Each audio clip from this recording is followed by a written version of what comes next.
नमस्कार।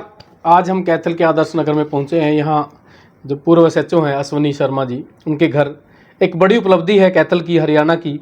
उनके बेटे ने जो है एक लाइव शो है, देश के 4 बड़े लाइव शो हैं, उनमें एक स्प्लिट विला लाइव शो है जिसमें उनके बेटे का सिलेक्शन हुआ है और 2 एपिसोड की उनकी शूटिंग भी पूरी हो चुकी है। ये कैथल और हरियाणा के लिए एक बड़ी खबर है और बड़ी खुशी की खबर है, हम आपके साथ साझा कर रहे हैं। हम उनसे बात करेंगे। देवकरण से आपसे हम रूबरू करवा रहे हैं, देवकरण से जिनका सिलेक्शन जो है एक लाइव शो में हुआ है। नमस्कार देवकरण, आपका पहले तो आपको बहुत बहुत बधाई हो। धन्यवाद। आपका इतने बड़े शो के लिए आपका जो है सिलेक्शन हुआ है। पहले हमें बताइए कि ये शो क्या है और इसकी कितने बड़े लेवल पे ये शो है और कहाँ कहाँ ये संचालित होगा। ये पूरे इंडिया में शो चलेगा। MTV स्प्लिट्सविला नाम का शो है। MTV पे आएगा, जियो सिनेमा पे आएगा हर सैटरडे संडे 7 से 8 बजे। इसके अंदर पूरे इंडिया से लोग आते हैं, इंटरव्यूज़ देते हैं, उसके बाद सिलेक्ट होते हैं। कुछ 7 या 8 लड़के होते हैं, 8-10 लड़कियां होती हैं, वो सिलेक्ट होकर एक विला में जाते हैं, वहाँ पे आपस में कनेक्शंस बनाते हैं। उसके बाद उन्हें एक साथ चैलेंज परफॉर्म करने होता है और ऐसे ऐसे करके आगे बढ़ते जाते हैं। जो चैलेंज परफॉर्म नहीं कर पाते हैं उनको एक एक करके बाहर निकालते रहते हैं, मतलब विला से वो बाहर जाते रहते हैं। जो हमारा ये विला, हमारे होस्ट थे एक तो सनी लियोनी मैम थे और साथ में तनुज विरवानी सर थे। वैसे तो नई जनरेशन को तो बिल्कुल इसका क्लियर पता है कि स्प्लिट विला है क्या। मैं ये जानना चाहता हूँ, थोड़ा सा दर्शकों के लिए बताइए कि ये शो किस तरह का है, कब शुरू हुआ था, पहली बार कब हुआ था, कितने साल इसको चलते हो गए और आपकी सिलेक्शन कैसे हुई। ये इसका 15वां साल है, तो ये 15 साल से ये शो चलता आ रहा है। ये 15th सीज़न है इसका।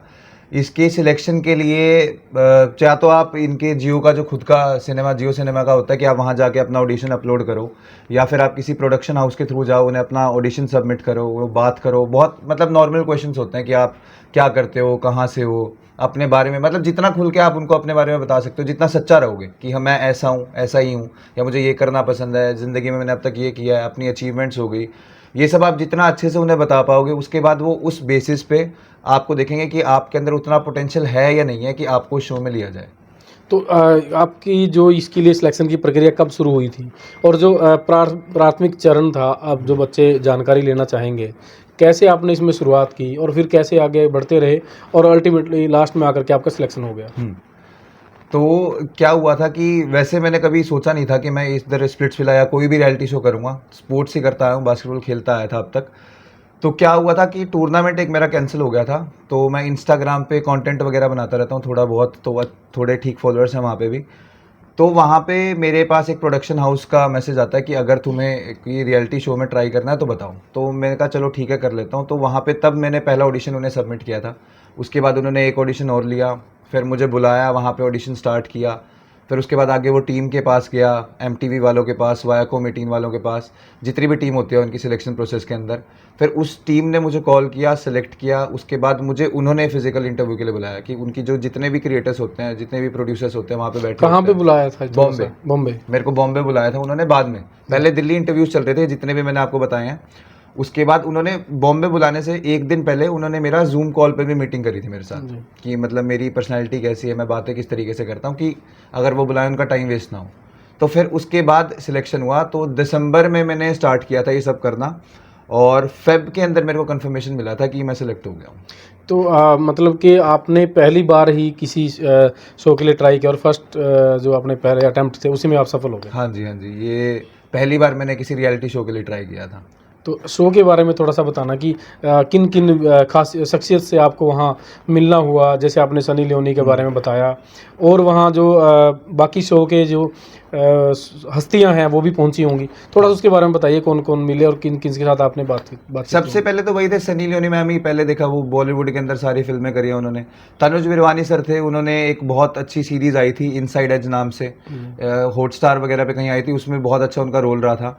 और इसके अंदर गेस्ट के अंदर मुनावर फारूकी आए थे, उर्वशी रोटेला आए थे, और ये रील्स बनाते हैं फैज़ू और जन्नत ज़ुबैर, ये सब भी आए थे। मतलब कोई ना कोई आता रहता था, कोई ना कोई सेलिब्रिटी बार बार आता रहता था, हमसे बातें करता रहता था।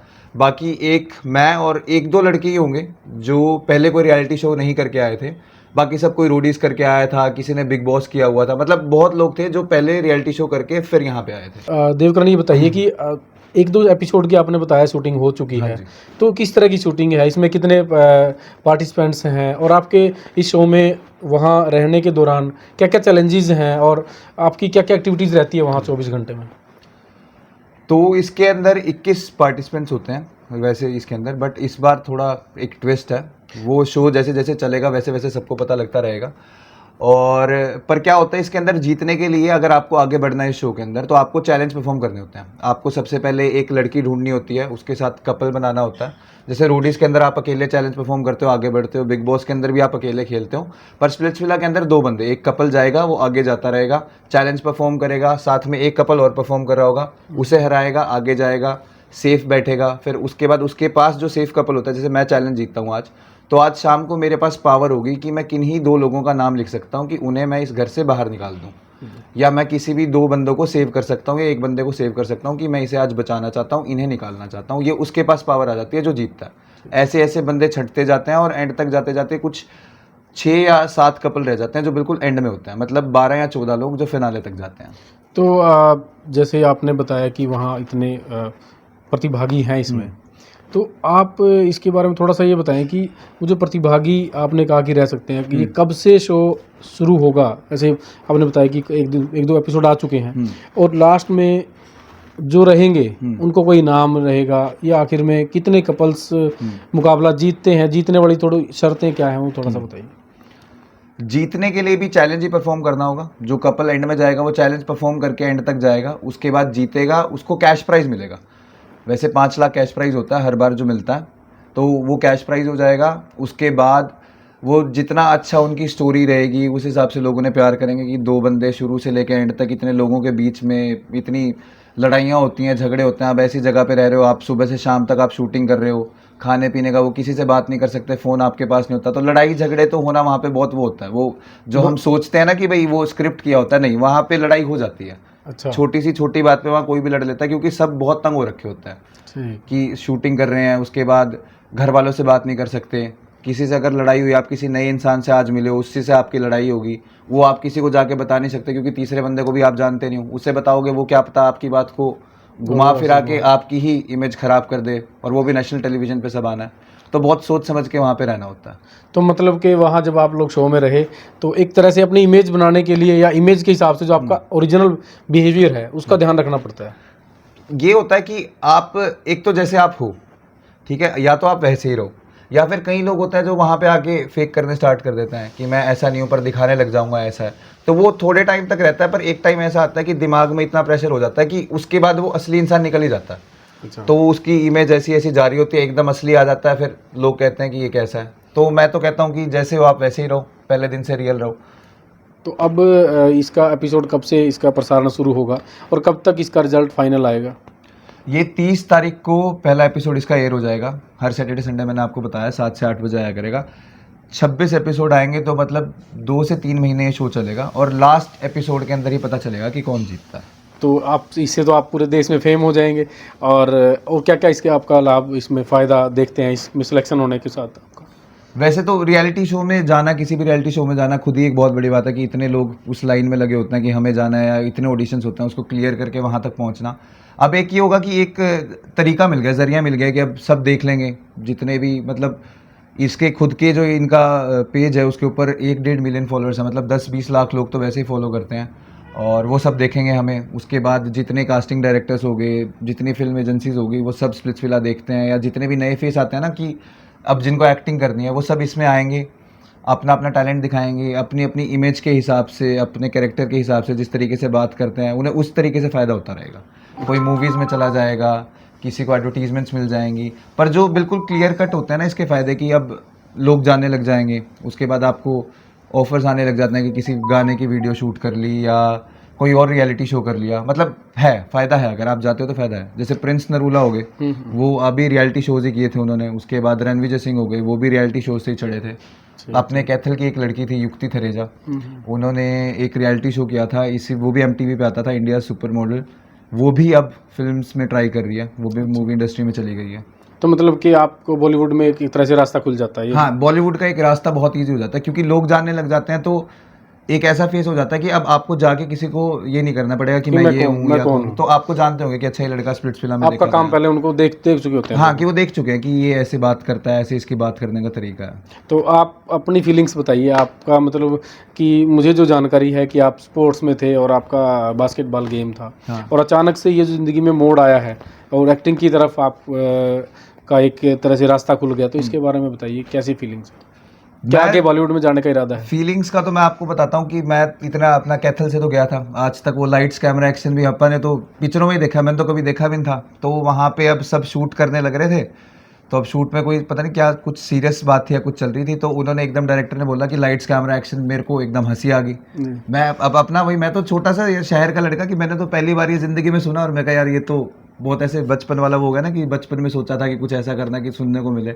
लाइट्स कैमरा एक्शन सुना तो मैं खुश हुआ, फिर सब पूछ रहे क्या हुआ, मैं कहा यार ये फिल्मों में देखी थी चीज़, आज रियल लाइफ में एक्सपीरियंस कर रहा हूँ तो अच्छा लग रहा है। और कभी सोचा भी नहीं था, क्योंकि अगर या तो ये हो कि मेरा बचपन से मन हो कि मैं एक्टिंग करूँगा या कुछ करूँगा, स्पोर्ट्स घर वाले भी, मम्मी पापा भी, पापा पुलिस में और मम्मी स्कूल कर रहे हैं, और ऊपर से मैं भी स्पोर्ट्स ही कर रहा था बचपन से, एकदम रियलिटी शो में जाना, मतलब ये बहुत सारी चीज़ें एक साथ हो गई थी, तो मैं समझ ही नहीं पाया कि क्या करूं, तो मेरे को विश्वास ही नहीं हुआ था। बट हाँ, अब एक्सपीरियंस काफ़ी अच्छा रहा, लोगों से मिला, रोडीज़ वाले आए थे, मतलब ये पता चला कि आप कहीं से भी हो उससे कोई फ़र्क नहीं पड़ता, अगर आप कुछ करना चाहते हो तो आप कर सकते हो, कोई रास्ता मिल जगह जाता है। वगैरह डिपेंड नहीं करती कि आप कहाँ रहते हो। तो मौका मिला तो बॉलीवुड में जा सकते हैं? हाँ, मौका अगर इससे मिलता है तो डेफिनेटली बॉलीवुड में जाऊंगा, अगर कोई ऑफर आता है तो मतलब ऑफर आता है तो हाँ मैं मूवी ज़रूर कर तो लूँगा। मूवी करेंगे। हाँ जी, हाँ जी। और एक और मैं लास्ट बात करना चाहता हूँ कि आजकल ना मोबाइल ने हर व्यक्ति को कलाकार बना दिया है। हाँ जी। कोई घर में महिला है वो अपनी रील्स बना रही हैं, यूथ हैं कोई किसी भी तरह का कोई जा कर के रील्स बना रहे हैं। तो ये जो एक शौक है लोगों का, लोगों की एक ये छोटा सा प्रयास होता है, हाँ जी। इसको लोग कैसे करियर में बदल सकते हैं? जैसे आपने प्रयास किया और आप पहले ही झटके में आप सफल हो गए, उसके बारे में थोड़ा सा क्या आपका सोचना है? तो रील्स का सबसे बड़ा फ़ायदा ये है कि आपको दुनिया देख सकती है, आप जो भी कर रहे हो। अब जैसे आप कह रहे हो कि महिला कोई खाना बना रही है, अगर उसका खाना बनाने की कला इतनी अच्छी है कि वो सब तक पहुंचा सकती है, तो उसको क्या फ़ायदा हुआ कि उसके धीरे धीरे फॉलोअर्स बढ़ेंगे। आजकल नंबर्स का गेम है, आपके इंस्टाग्राम पे जितने फॉलोअर्स हैं उसके हिसाब से आपको एडवर्टीजमेंट्स मिलती हैं, उसके क्योंकि हिसाब से। यूथ जो है ना, हाँ जी। मोबाइल का मिसयूज़ की बातें हमें समझ में आता है कि पेरेंट्स ये कहते हैं नहीं मोबाइल यूज़ नहीं करना, हाँ। आप ना करियर ख़राब हो जाएगा, टाइम वेस्ट कर रहे हो। तो मोबाइल का यूज़ पॉजिटिवली कैसे कर सकते हैं और उसका किस तरह से फ़ायदा उठा सकते हैं युवा, आज का युवा, क्योंकि आपकी जनरेशन में इन चीज़ों का बेहतर जानते हैं। हाँ जी। वैसे आजकल तो जो भी चीज़ें हम पहले कहते थे कि गलत है, उसको ही अब सही, अब गेम हो गया कि कहते थे गेम मत खेलो मोबाइल में। आजकल मैं लड़के ऐसे देख रहा हूँ जो मोबाइल पे गेम खेलते हैं, वो पबजी वगैरह जो गेम आई थी, वही लाखों करोड़ों रुपए कमा रहे हैं गेम खेल खेल के, यूट्यूब पे स्ट्रीम करके। मतलब कि अब एक तो हो गया कि उन्होंने उसको कैरियर बना लिया कि अब वो सारा दिन उसी चीज़ पे लगे हैं, यूट्यूब पे वीडियोज़ बना रहे हैं, उससे पैसा कमाने की सोच रहे हैं। मतलब आप कुछ भी करो तो उसके अंदर एक सोच रख लेके चलो कि इससे मुझे क्या फ़ायदा होगा, कि अगर मैं सारा दिन गेम भी खेल रहा हूँ तो या तो उसका कोई फ़ायदा निकले या फिर टाइम वेस्ट हो गया, या तो अगर उससे फ़ायदा निकाल रहे हो तो बहुत बढ़िया बात है। मेरे बहुत दोस्त हैं जो अभी यूट्यूब पे बहुत सक्सेसफुल हो गया, मिलियन में फॉलोअर्स हैं उनके, लाखों करोड़ों रुपए कमाते हैं सिर्फ इसी चीज़ की वजह से कि गेम्स खेलते थे। अब उनके घर वालों को भी दिक्कत नहीं है, गेम खेलते हैं, जब पैसा कमाने लगे पैसा तो कमाने लगे घर वाले तो अलाउड कर दिया। हाँ, कि कोई दिक्कत नहीं है भाई, खेलो, तुम इस चीज़ से पैसा ला रहे हो, घर खड़े कर दे तुमने, कोई दिक्कत नहीं है, खेलो। तो अगर यूज़ सही तरीके से करा जाए तो कोई दिक्कत नहीं होती। रील्स बनाओ आप, गेम्स खेलो आप, बट उसका एट द एंड ना कुछ ऐसा होना चाहिए कि या तो आपको उससे कुछ फ़ायदा मिल रहा है, या पैसा आ रहा है, या इनकम जनरेट, मतलब कुछ तो हो। मतलब बेवजह मोबाइल में फ़ोन में अपना टाइम वेस्ट ना करें। हाँ, बेवजह तो ना करें। तो ये देवकरण हमारे साथ हैं, इन्होंने बताया कि कैसे पहले ही झटके में उन्होंने इतनी बड़ी सफलता हासिल की है, और आप जो है अगले 2-3 महीने में इनको MTV और Jio TV पर देखेंगे कि स्प्लिट विला में इन्होंने कैसे परफॉर्म किया, और हम उम्मीद करते हैं कि ये स्प्लिट विला में नंबर 1 रहे, कैथल का, हरियाणा का नाम रोशन करें। इस बारे में उनके माता पिता से भी बात करते हैं, उनका क्या सोचना है और उनकी खुशी किस तरह से एक्सप्रेस करते हैं। नमस्कार मैम। नमस्कार। पहले तो आपको बधाई हो, बेटे ने थैंक यू। उपलब्धि हासिल की है। थैंक यू जी। क्या कहेंगे इस उपलब्धि पर बेटे की? वो तो स्पोर्ट्स में था, अब वो एक्टिंग की तरफ जा रहा है। एक्चुअली हर बच्चे का, यूथ जो है उसका ये ड्रीम रहता है कि मैं रियलिटी शोज़ में जाऊं, जैसे कि स्प्लिट्सविला है, रोडीज़ है और बिग बॉस है, तो उसको मौका मिला है। कैथल के लिए भी अच्छा है और हरियाणा के लिए भी उपलब्धि है। तो आपको खुशी है कि वो एक्टिंग में जा सकता है? आजकल जो बच्चे करना चाहते हैं हमें उनका साथ देना चाहिए, मैं तो हमेशा यही सोचती हूँ, और इसी तरीके से हमने हमेशा अपने बच्चे को कोऑपरेट किया, उसके साथ रहे हैं हमेशा। स्पोर्ट्स में भी बहुत एक्सेल कर रहा है वो, और अगर वो एक्टिंग करना चाहता है तो दैट्स वेरी गुड। अब तक एक माँ के तौर पे आपने बेटे को किस फील्ड के लिए आपके दिमाग में रहता है कि बेटा इस फील्ड में जाए, इस फील्ड में जाए, तो किस हिसाब से तैयार किया था और अचानक ये मोड़ आया है इनकी लाइफ? हर बच्चे के बहुत सारे ड्रीम्स होते हैं, शायद उसकी डेस्टिनेशन है जो उसको वहाँ लेके जा रही है। मतलब ये सोचा नहीं जा सकता कि बच्चे क्या करेंगे, वो उनकी अपनी डेस्टिनी है, वो जिस पे वो काम करते हैं, वर्क करते हैं। उसने काफ़ी फोकस किया अपनी इस पे भी कि मैं स्प्लिट्स विला या रोडीज़ को करूं, और उसे मौका मिला तो we are happy, we are very much happy. Thank you. नमस्कार अश्विनी जी। नमस्कार सर। पहले तो आपको बधाई हो, धन्यवाद। बेटे ने इतनी बड़ी उपलब्धि हासिल की है। मुझे लगता है पूरे प्रदेश में पहली बार किसी बच्चे का इस शो के लिए सिलेक्शन हुआ है। आपको बहुत बहुत बधाई। क्या कहेंगे बेटे की उपलब्धि पर? मैं तो यही कह सकता हूँ कि देव शुरू से ही मतलब हार्ड वर्किंग बच्चा तो है ही है। ये एज अ बास्केट बॉलर ये शुरू से ही बास्केटबॉल खेल रहा है। अब इसका थोड़ा सा ऑफ था, बीच में इनका इंटरेस्ट ही था, उसमें इनका कुछ ऐसा बात हो गया कि ये इनके आगे टूर्नामेंट में ये जा नहीं पाया इंटरेस्ट में। अच्छा। तो क्या हुआ कि अब इन द मेन टाइम ये स्प्लिट्स फील आ गए, ऑडिशंस आ गए। जी। ऑडिशंस आने में देव ने उसमें अप्रोच किया और and he got selected over there. तो जो ये यहाँ इसमें स्प्लिट्स विला में सिलेक्शन हुई है, इसके बाद का जो करियर है वो बॉलीवुड की तरफ जाता है। तो आप क्या मानते हैं, आपका बेटा स्पोर्ट्स में है, स्पोर्ट्समैन के तौर पे आपने तैयार किया है, उसकी भी इंटरेस्ट था? As a sportsman he as a bowler he got selection in Splitsvilla. अच्छा। उसका सिलेक्शन ही सिर्फ इसलिए हुआ कि वो बास्केटबॉलर है। अच्छा। और उसका टैलेंट भी है, जो वो कर सकता है वो कर रहा है। बॉलीवुड में जाना चाहेगा बॉलीवुड में चला जाएगा। फर्दर इसके बाद भी कई शोज़ हैं, इसके रियलिटी शोज़ हैं। इसके बाद ये रोडीज ट्राई करेगा, उसके बाद भगवान ने चाहा तो बिग बॉस में भी जा सकता है, ट्राई करेगा। बिग बॉस में भी जा सकता है। तो बेटे की उपलब्धि से खुश हैं? बहुत खुश हैं जी। इससे ज़्यादा खुशी किसी पेरेंट्स को तो नहीं आ सकती मेरे ख्याल में। तो पेरेंट्स के लिए क्या कहेंगे भी बच्चों को किस तो तरह से? आजकल पेरेंट्स की सबसे बड़ी समस्या ये है कि बच्चे मोबाइल में पूरा दिन टाइम ख़राब करते हैं, मोबाइल ना देखें, मोबाइल से दूर रहें। आप क्या कहेंगे? मोबाइल भी एक पार्ट ऑफ लाइफ है, बट इतना उसके ज़्यादा इतना इंडल्ज नहीं होना चाहिए कि आदमी अपना करियर ही ख़राब कर ले उसके बारे में। उसको यूज़ करो, अच्छी चीज़ के लिए यूज़ करो मोबाइल। इसके अंदर बहुत ज़्यादा ऑप्शंस हैं, आप उनको लो, अच्छी चीज़ लो, आप गंदी चीज़ मत लो। पॉजिटिवली यूज़ कर पॉजिटिवली यूज़ करो आप, you can use it positively. तो आप एज ए पेरेंट जो है आपके बेटे ने उपलब्धि हासिल की, पेरेंट्स के लिए क्या मैसेज देना चाहेंगे? मैं तो हर एक पेरेंट्स के लिए यही बोलूँगा कि अपने बच्चे को उसकी लाइफ जीने दो। उसके जो सपने हैं वो जिस फील्ड के अंदर जाना चाह रहा है उसको लेट हिम गो। अब उसको रोको मत कभी भी। अगर आप उसको रोकोगे तो मतलब आप उसका करियर ही खराब कर रहे हो। मतलब अपनी इच्छाएं पेरेंट्स बच्चों पे ना थोपें, बस ये मेरा कहने का मतलब है कि अगर एज अ पेरेंट मैं पता नहीं मैं क्या सोचता हूँ कि मैं ये क्या करे क्या नहीं करे, अगर ये सोच मैं इसके ऊपर थोपता रहता तो मेरे ख्याल में ये इतना नहीं कर पाता कभी। मतलब आपके मन में कभी नहीं आया कि मैं पुलिस में था? नेवर। मैंने कभी भी नहीं सोचा कि मेरा बेटा पुलिस में जाए, मेरा बच्चा पुलिस में जाए, या मेरा बेटा जॉब करे कोई भी। ठीक। वो इस फील्ड के अंदर अच्छा कर रहा है, एज अ स्पोर्ट्समैन वो बहुत कुछ अचीव कर रहा है। तो इसलिए आपने वो प्रोफेशनल लीग्स खेल रहा है, सारे जितने भी प्रोफेशनल लीग्स हैं बास्केटबॉल के वो खेल रहा है, और इससे ज़्यादा अचीवमेंट क्या होती है? Thank you sir.